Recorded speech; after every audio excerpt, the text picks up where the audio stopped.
ready to write some stuff out to file. And what I can do is I can simply import this OS library, so it would allow us to write and read files. Then I can create a function called write to file, pass in the language code, the language, and then the content from the file, the article content. And in the previous video, I showed you a function that scrapes web pages and actually loads this stuff. So this news content here is grabbing all the paragraphs from the actual article and putting together into a list. And then that's the one here we're interested in. That has all the content of the stories. So what we can do now is we want to take each one of those stories, translate in different languages, and save them out to Drive. So here I'm creating a path where I'm joining my language path, which is on my Google Drive, which is this one. I'm creating a language that every time I pass to this function, I'm passing the language. So I'm going to include that as well here. And then I'm going to have an underscore. And this is going to be a numeric sequential thing. You can see it here, _0, _1. And this you can see is Bulgarian, then is Finnish. So each article, we had 9 of them, is going to get its own little file here and in each language. So that's what we're building here, these text files. So now it's a matter of using some Python to open the file name we just set up for writing and do the translation based on whatever the content that we're passing in, the article content, from English, which is the newspaper is The Guardian, the UK. Destination language code is what I'm passing in this function every time, and get the text output, and then write it to its own text file. In order to run this, I'm setting up a different languages and codes that I'm interested in. So I create a list of those. Start at 0, which is going to be the first news article. And these news article is this stuff, right? These 9 articles. So then what I do is I create an instance of the translator object. Then for each element in this news content, which is the article itself, for each language, so I'm going to loop through all the articles, which is 9 of them.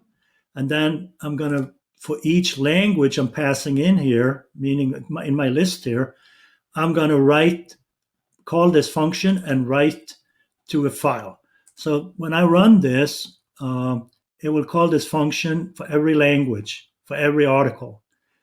So every article, and then loop through that article for every language, and then write to the file. And then I increment by 1. So the next one becomes this, and so on. So that's what that one does, creates all these files. So the next thing is I can actually read from those files too. So here I got a function that actually is going to read. Same thing, set up the links here and the file name for reading only, and then print it out. And here's the call to that particular function. So I set up again the same as above, this thing, set up the same stuff. And for printing, I'm setting up 180 repeat. We've seen this in the previous video for pre-printout. So when I actually run this now, I can just start printing out. And here you can see, here's Norwegian translation. I guess it looks like I have some errors here. Read from file. No such file or directory. Oh, okay. I probably don't have it mounted. So in case I need to do that, I can probably do something like this. And then I go mounted. It says it's already mounted. That's funny. Yeah, it gives me an error for whatever reason. Something I gotta have to look into. But anyways, that's the content of the actual articles. So that's how that works, and it should loop through the whole thing if it works properly. But it crashed now. I don't have time to fix it right now. All right, so that's about using Google Translation, and that's the end of this part. Okay, so we got an error. when we try to read these articles. And the reason is because the number of articles is set to 10.